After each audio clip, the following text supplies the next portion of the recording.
Ever find yourself needing to move money quickly from one account to another, but you're not exactly sure how?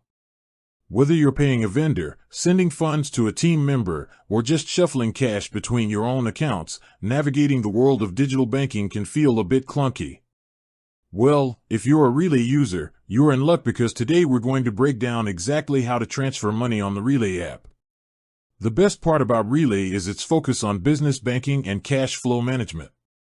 It's designed to make these kinds of transfers as simple and seamless as possible. So, let's dive right in. First things first, you'll need to open your Relay app and log in. Once you're on the main dashboard, you should see a Move Money option. This is your gateway to all things transfers. Tap on it, and a new menu will pop up. From here, you'll select Transfer Money.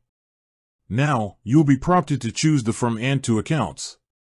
This is where Relay's multi-account feature really shines.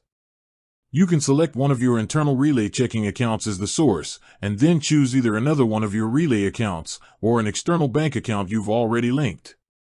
Once you have your accounts selected, just enter the amount you want to transfer. Relay will also give you the option to add a memo or note, which is incredibly helpful for keeping your records organized. You can also customize the transfer, choosing to send it now, schedule it for a future date, or even set up a recurring payment. After you've reviewed all the details to make sure they're correct, hit Next and then Done. And that's it. The transfer is on its way. Now, a quick note on timing. Transfers between your own Relay accounts are immediate. For transfers to an external bank, it's typically 1 to 3 business days, but this can vary depending on the receiving bank. So, there you have it, a quick and easy guide to transferring money on the Relay app. It's designed to be straightforward so you can get back to what matters most, running your business. With that said, thanks for watching and until next time.